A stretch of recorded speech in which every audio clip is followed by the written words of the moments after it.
પ્રકરણ 12 ચીલ ઝડપ.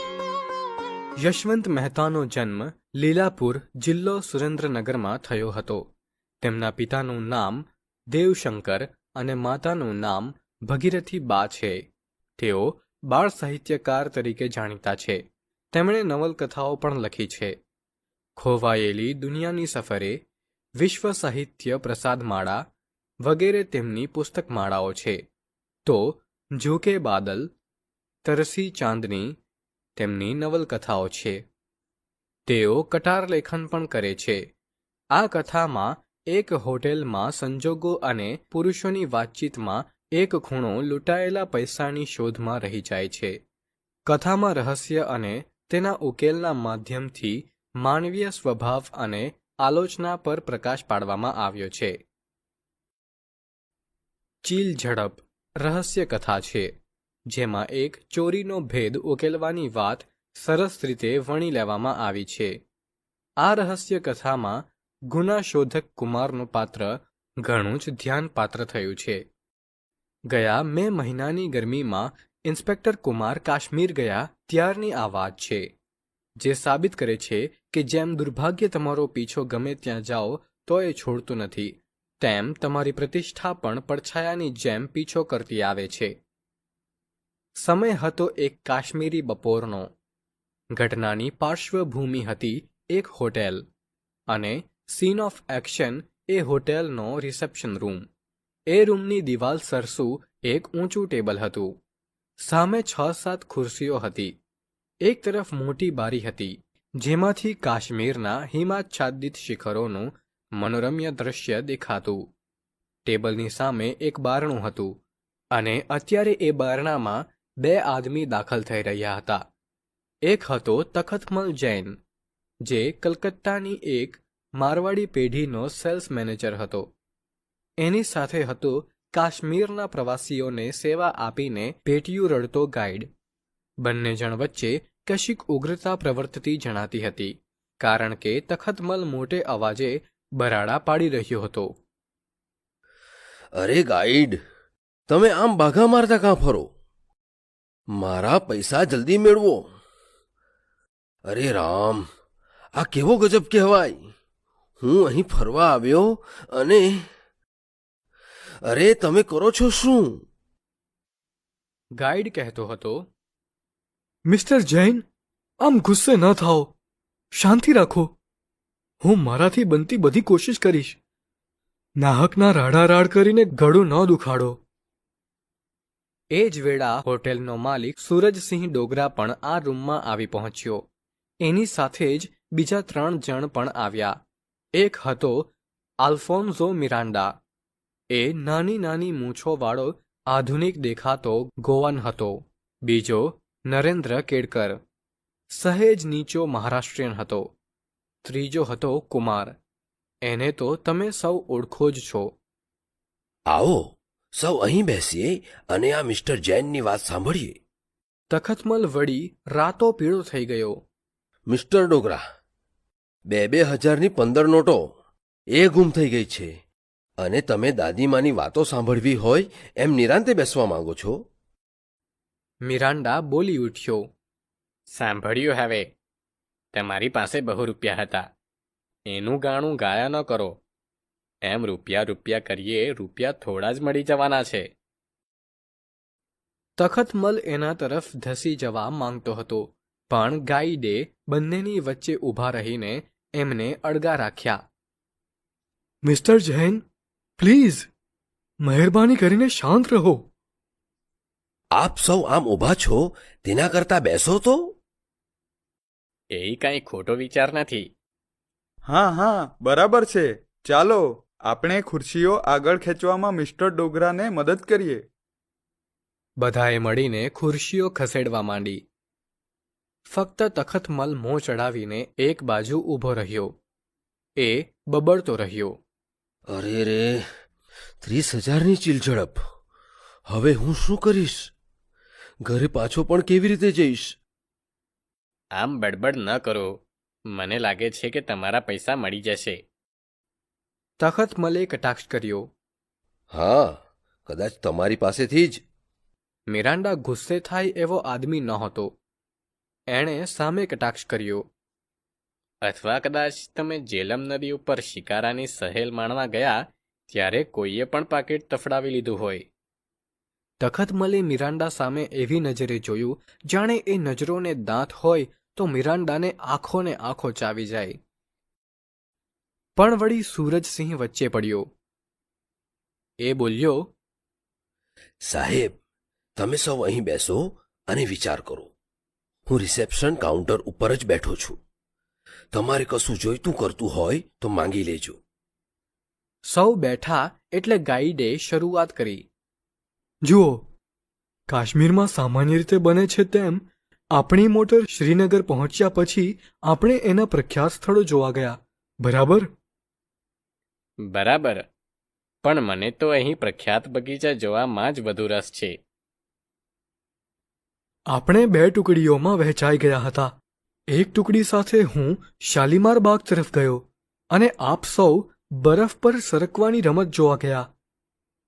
મિસ્ટર જૈન, એ વખતે પાકીટ તમારી પાસે જ હતું?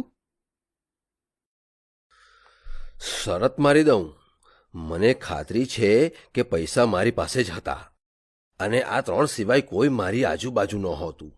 આ 3માંથી એકે જ મારું પાકીટ ઉઠાવી લીધું છે અને હજુ એની પાસે જ એ પાકીટ છે. ગાઈડ બિચારો ક્ષોભથી મિરાન્ડા, કેડકર અને કુમારની સામે તાકી રહ્યો. કેવી રીતે કામ લેવું એ એને સમજાતું નહોતું. આખરે કુમારે વાતનો દોર પોતાના હાથમાં લેવાનું નક્કી કર્યું. એણે તખતમલને પૂછ્યું, જુઓ શેઠ, અહીં બેઠેલા 4માંથી એક ગાઈડ પર તો તમને શંકા નથી જ, ખરું ને? કારણ કે તમારું પાકીટ ગયું ત્યારે એ તમારી પાસે નહોતા. બરાબર, તમારા 3 પર જ મને શક છે. હવે કુમારે ગજવામાંથી પોતાનો ઓળખપત્ર કાઢ્યો. જુઓ, હું ગુજરાતના પોલીસ ખાતાનો એક ઇન્સ્પેક્ટર છું. તખતમલ કહે, ઓહ, ત્યારે તો તમે પાકીટ નહીં જ લીધું હોય. કુમાર મિરાન્ડા અને કેડકર તરફ ફર્યો. હવે બાકી તમે 2 જ રહો છો. મિરાન્ડા બોલી ઉઠ્યો. હું નિર્દોષ છું. કેડકરે એમાં સૂર પુરાવ્યો. અને હું પણ. જિંદગીમાં પહેલી જ વાર હું આવા મામલામાં સપડાયો છું. તો તમે બંને એમ કરો, તમારા ગજવામાં જે કાંઈ હોય તે બધું આ ટેબલ ઉપર રજૂ કરી દો. બંનેએ તરત જ કુમારનું સૂચન મંજૂર કરી લીધું. પાકીટ, હોટલના રૂમની ચાવી, પરચુરણ, ટિકિટો વગેરે બધું ટેબલ ઉપર હાજર થઈ ગયું. કુમારે હાથ લંબાવીને મિરાન્ડાનું પાકીટ ઉઠાવ્યું. તખતમલ બોલી ઉઠ્યો. બસ, એમાં જ કદાચ એણે મારા પૈસા સરકાવી દીધા હશે. પણ કુમારે એ પાકીટ સૌને દેખાય એવી રીતે ખોલ્યું ત્યારે અંદર માંડ 101 રૂપિયા દેખાયા. અંદરના ખાનામાંથી એક વિઝિટિંગ કાર્ડ નીકળ્યું. કુમારે એ મોટેથી વાંચવા માંડ્યું. અદ્ભુત! મિસ્ટર મિરાન્ડા, જાદુગરોના રાજા, અદ્ભુત એની માયાજાળ અને અજાયબ એના પ્રયોગો. તો તમે જાદુગર છો, એમ ને? તમે જાદુના પ્રયોગો સ્ટેજ ઉપર કરો છો કે પડોશીઓના પાકીટ ઉપર? મિરાન્ડા શાંતિથી બોલ્યો. હું હાથ ચાલાકી પણ કરું છું અને માયાજાળ પણ રચું છું, પરંતુ એ બધું તો પૈસા કમાવા માટે. મેં કદી હરામની એક પાઈ પણ તફડાવી નથી. કુમારે એ કાર્ડ મિરાન્ડાના પાકીટમાં પાછું મૂક્યું અને પછી કેડકરનું પાકીટ ઉપાડ્યું. એમાં તપાસ કરી. પૈસા નહોતા. એના પાકીટમાં પણ એક વિઝિટિંગ કાર્ડ હતું. અચ્છા, ત્યારે તમે એક વાયોલિન વાદક છો, એમ ને? એણે નરેન્દ્રને કહ્યું. અમારા કુટુંબમાં 3 પેઢીથી સંગીતનો વારસો ઉતરી આવેલો છે. કેડકરે ગર્વથી કહ્યું. અમે અમારી કળાને આધારે જીવીએ છીએ. કોઈ હાથ ચાલાકીઓ કરતા નથી. કુમારે એને વાર્યો. મિસ્ટર કેડકર, તમે આક્ષેપાત્મક ભાષામાં વાત ન કરો તો સારું. અને હા, મિસ્ટર મિરાન્ડા, તમે જરા ઊભા થઈને તમારો કોટ કાઢીને મને આપશો? મિરાન્ડાએ તરત જ કોટ કાઢી આપ્યો. કુમારે એની ઝીણવટભરી તપાસ કરી. એના માત્ર ગજવા જ નહીં, ઈંચે ઈંચ કાપડ દબાવી જોયું. કોટમાં ઘણીવાર ગુપ્ત ખિસ્સા હોય છે. એની સિલાઈ બેવડા ત્રેવડા કાપડની હોવાથી એમાં ઘણું સરકાવી દઈ શકાતું હોય છે. પરંતુ કોટમાં કશું નહોતું. કુમારે મિરાન્ડાને ઊભો કરીને એના બીજા કપડાની અને અંગ તપાસ પણ કરી. 30,000ની નોટો કે પાકીટ એણે શરીર ઉપર તો ક્યાંય છુપાવ્યા હોય એવું લાગ્યું નહીં.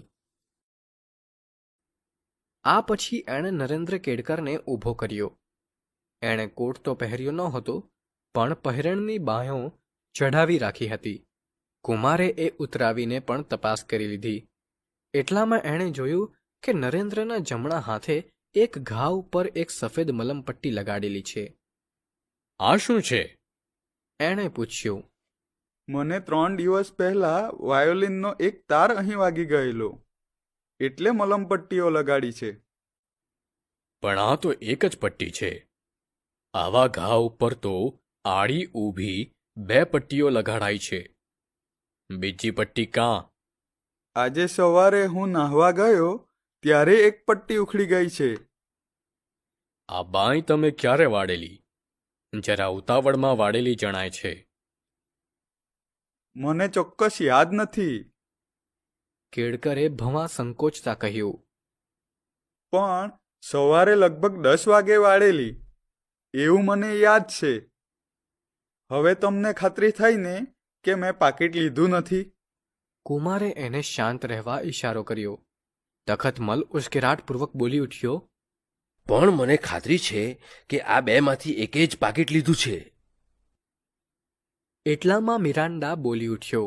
અરે, મને એક વિચાર આવે છે. આપણને શી ખાતરી કે આ મિસ્ટર કુમાર ગુપ્ત એક પોલીસ ઇન્સ્પેક્ટર છે? એ પોતે જ કદાચ ચોર હોય અને પોલીસ ખાતાનો બનાવટી કાગળ એણે બનાવ્યો હોય. અહીં કાશ્મીરમાં કોણ પૂછવાનો છે કે એ ગુજરાતમાં પોલીસવાળા છે કે ઠગ? તદ્દન સાચી વાત. એના કરતાં આપણે આ કેસ શ્રીનગરની પોલીસને જ સોંપી દઈએ. પોલીસને? તખતમલ ચોંક્યો. તો મને મારા પૈસા મળી રહ્યા, અને એ લોકો તો કેટલા દિવસ લગાડે. ત્યાં સુધી મારે અહીં ગોંધાઈ રહેવું પડે. મારે કામ ધંધો હશે કે નહીં? પણ આપણે તો અહીં ચોર પકડવાને બદલે એકબીજાના કાન પકડવાની જ પ્રવૃત્તિ આદરી લાગે છે. એટલે સ્થાનિક પોલીસને બોલાવવી જ ઠીક પડશે. ચાલો, બધા ઉઠો. અને મિસ્ટર ડોગરા, તમે જરા શ્રીનગરની પોલીસને તાબડતોબ અહીં બોલાવો. બસ, ચોર પકડાઈ ગયો? ડોગરાએ નજીક આવતા પૂછ્યું. ના, પણ હમણાં પકડાઈ જશે. એટલામાં નરેન્દ્રે કહ્યું. આપણે આ ખુરશીઓ બધી હતી તેમ મૂકી દઈએ? અરે સાહેબ, એવી તકલીફ લેવાની કશી જરૂર નથી. એમાં તકલીફ શાની? અમે જ આ ખુરશીઓ વચ્ચે લાવેલા. હવે પાછી મૂકવાની પણ અમારી ફરજ છે. એમ કહીને એ ખુરશી ઉપાડવા નીચો નમ્યો કે તરત કુમારે એને પકડી લીધો. એ બોલ્યો. મિસ્ટર જૈન, આ છે તમારા પાકીટનો ચોર. અને મિસ્ટર ડોગરા, હવે અહીંની પોલીસને બોલાવીને આ ચોરને એના હાથમાં સોંપી દો. તખતમલ મૂંઝાઈ ગયો. અરે કુમાર સાહેબ, આ શું બોલો છો? કેડકર ચોર છે? એની જડતીમાં તો કશું નહોતું મળ્યું. તમને કેવી રીતે ખબર પડી કે એ ચોર છે?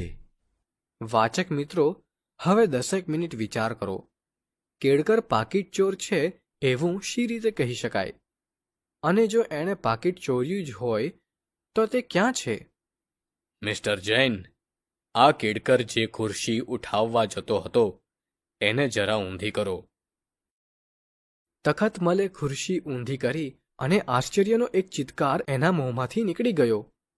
પાકીટ ખુરશીના નીચેના ભાગે સફેદ મલમપટ્ટીથી ચોંટાડેલું હતું. હવે તમે સમજી ગયા ને? ખુરશીઓ ખસેડવાનું મૂળ સૂચન કેળકરે કરેલું. આપણે જ્યારે ખુરશીઓ ખસેડી ત્યારે જ આ ઉસ્તાદે પોતાની એક મલમપટ્ટી વડે તફડાવેલું પાકીટ ખુરશી નીચે ચોંટાડી દીધું હતું અને એ પાછું મેળવવા માટે જ એ ખુરશીઓ પાછી ગોઠવવા ખૂબ આતુર હતો. આ પાઠમાં યશવંત મહેતાએ ચોરીના કેસમાં પાત્રોની વાણી અને પરિસ્થિતિઓને હળવી રીતે રજૂ કરી છે.